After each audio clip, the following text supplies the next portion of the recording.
আসসালামু আলাইকুম। সম্মানিত দর্শক বৃন্দ, আপনারা দেখছেন এসএসপি টিভি নিউজের সংবাদ। এখন দেখবেন আজ সকাল 6 ঘটিকায় গোপালগঞ্জ জেলার কাশিয়ানী উপজেলার মহেশপুর ইউনিয়নের হিরণকান্দি গ্রামে সকাল 6 ঘটিকায় বিশাল এক মর্মান্তিক দুর্ঘটনা ঘটেছে। উক্ত ঘটনায় একজন স্পট ডেড, আর একজন আপনার হসপিটালে নিয়ে যাওয়ার সময় ডাক্তার তাকে মৃত ঘোষণা করেন। অপরজন গুরুতর আহত অবস্থায় চিকিৎসাধীন রয়েছেন। এখন শুনুন বিস্তারিত।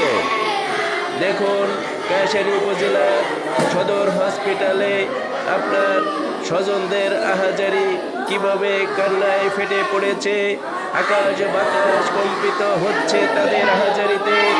আজ সকাল 6 ঘটিকার সময় ঢাকা থেকে আগত এক বাসের সঙ্গে হোন্ডা ছিলেন 3 জন এবং 3 জনই সরাসরি মুখোমুখি সংঘর্ষে দুর্ঘটনায় পতিত হন।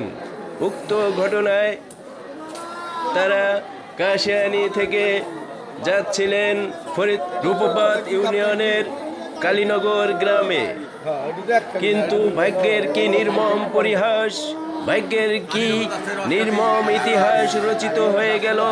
তারা সানন্দে মনের আবেগে শোকের বসে তারা যাচ্ছিলেন 3 জন বন্ধু সুলভ আচরণ নিয়ে, মনোভাব নিয়ে, কিন্তু তারা ঢাকা থেকে আগত এক পরিবহনের সাথে সাম্পান রেস্টুরেন্টের সামনে চায়না পার্কের চায়না প্রজেক্টের পাশে মর্মান্তিক দুর্ঘটনায় পতিত হন।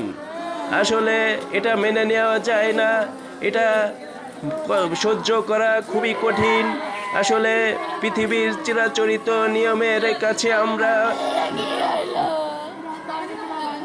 আটকে আছি। এই ধারাবাহিকতায় 3 জন কিভাবে এই পৃথিবী থেকে চিরবিদায় নিয়ে স্বজনদের কাঁদিয়ে, পরিবারকে কাঁদিয়ে তারা সবাই একে একে এই পৃথিবী থেকে চিরবিদায় নিয়ে চলে গেলেন। একজন জীবিত আছেন, কিন্তু তার অবস্থাও খুবই গুরুতর।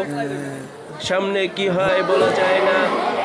আমাদের সবারই সচেতনভাবে রাস্তাঘাট চলতে হবে এবং আল্লাহ নাম নিয়ে চলতে হবে। আল্লাহ তাআলা কাকে কখন কিভাবে এই পৃথিবী থেকে নিয়ে যায় কেউ বলতে পারে না। সম্মানিত দর্শক শ্রোতা, আমরা যখনই রাস্তাঘাটে চলাফেরা করব আল্লাহর নাম নিয়ে চলব এবং সচেতনভাবে চলব, যাতে এরকম মর্মান্তিক দুর্ঘটনা থেকে এড়িয়ে চলতে পারি এবং দুর্ঘটনা থেকে বাঁচতে পারি। আল্লাহ আমাদের সবাইকে নিরাপদে রাখুন, সুস্থ রাখুন।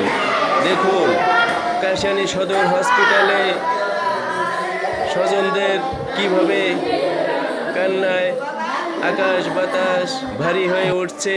এটা সহ্য করা খুবই কঠিন, মেনে নেওয়া খুবই কঠিন। তারপরও পৃথিবীর নিয়মকে মেনে নিতে হবে। আমাদের এই দুর্ঘটনা খুবই হৃদয় বিদারক এবং মর্মস্পর্শী ঘটনা। আসলে তারা যদি সকালবেলা খেজুরের রস খাওয়ার ইচ্ছা পোষণ না করত, তারা যদি এই খেজুরের রস খেতে রাস্তায় বের না হতো হোন্ডা করে, তাহলে এই দুর্ঘটনা ঘটতো না। কিন্তু ভাগ্যের নির্মম পরিহাসের কাছে আমরা সবাই আটকে আছি এবং এটাই নিয়তি।